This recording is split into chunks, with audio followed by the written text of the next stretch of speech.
check it. This video's got spoilers for Silent Hill 4, so if you haven't played it, you might want to cover your eyes, cover your ears. Don't stop watching though. Go play the game, maybe pause the video, go play the game, come back, and then when you do come back, we'll talk about the story. Our story begins with Henry Townsend, who has a little bit of a je ne sais quoi. Oh man, what a dream. What? The cord's cut. It's his personality. He doesn't have a personality. But recently, Henry's been locked inside of his apartment. But the scariest part is, it wasn't Henry. But don't worry, my boy has found a hole inside the bathroom that he's gonna Shawshank his way to freedom with. And you better get used to this hole, because you're gonna be going in and out of it like 5 times. 500 times. Maybe a little more. Going on magical adventures, meeting new friends, having a good time. And listen, I know what you're thinking. Who's behind it all? Who's the mastermind digging holes in bathroom walls and chaining up people's apartment doors? Well, come a little closer. It's a child. A child. But he's also a man. But not only is he also a man, he's also a serial killer. And not only is he a man serial killer, he's also a cultist. And not only is he a man serial killer cultist, he's also looks a little bit like Dave Mustaine from Megadeth.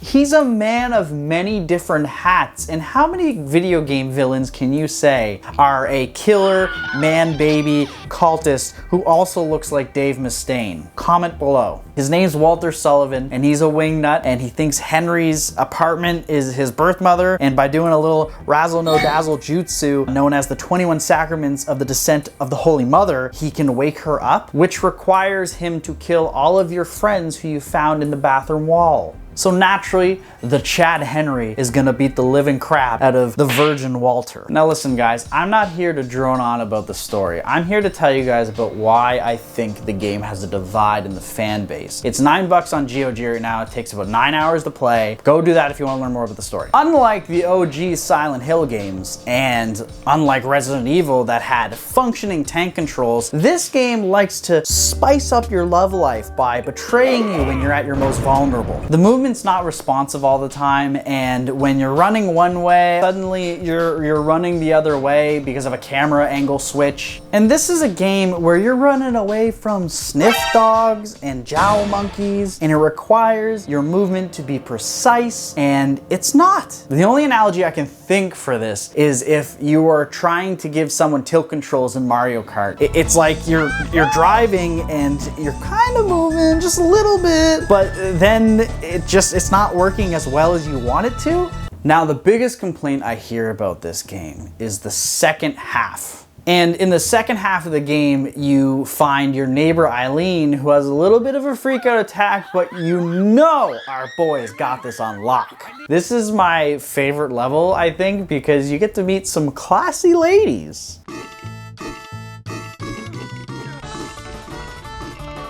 Move over, Silent Hill 2 nurses. I think I found my new waifu, the burp girl. And I don't even think it's a real burp that they're using for the sound, but I would never tell Bae that. After rescuing Eileen, you have to escort her through the next 5 levels, except this time they're harder, and your friends aren't your friends anymore. You beat them one too many times in Mario Party, my friend. Now they are evil ghosts that will haunt you for the rest of the game. That is, unless you take a sword and stab it into their bodies. And what's the most frustrating part about the second half of the game is the fact that you have to, you can't leave Eileen alone, and you can't have her take too much damage or else she starts to get possessed. And the more possessed she gets, she starts walking faster towards the gyration station in the final boss fight, and the moment she hits that you got the bad ending, my boy. And another thing that grinds my gizmos is Walter. Good old Walter. I see what you tried to do there, Konami. You tried to make a antagonist that chases you throughout the second half of the game, invoking fear and dismay, but it didn't work. Walter is basically a dual gap-wielding hobo who just runs at you, and he's so goofy.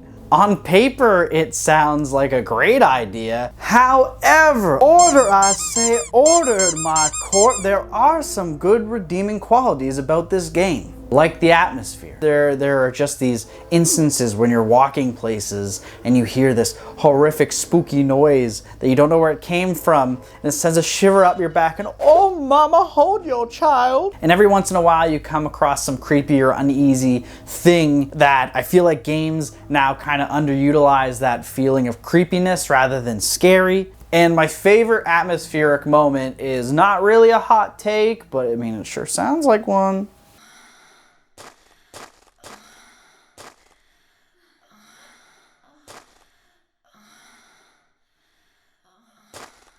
But I think of all the things in this game that I love the most, I think apartment 302 is my favorite part. It's so iconic. Konami fits so much into its small little room, and oh, you want to look outside? You can look through the door hole, you can look through the wall hole, or you can even perhaps take a gander out the window hole. And they create almost like an invasion of privacy. I'm trying to get help. Maybe I'll just look over in my neighbor's hole and check on her in her bedroom. Oh, just trying to get help. Hope she doesn't see my little fingies.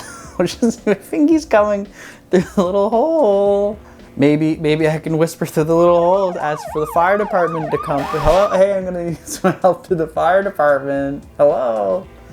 Woo. And the random hauntings that happen in the room, these things go crazy, like your TV turns on, your clock goes wild, or a man's crawling through your wall. It's Uncle Fester from Addams Family. Get out of here, Uncle Fester. Go back to Addams Family values. There's lore here, there's puzzles here, and I honest to God think this is what makes Silent Hill 4: The Room a good game. And it's not perfect, but all the haters and their subjective views that I should value. I think this game's great. And being a black sheep doesn't mean that you're bad. It just makes you different. And I think that's the case with Silent Hill 4: The Room. It's just different. And with that being said, thank you for watching my video.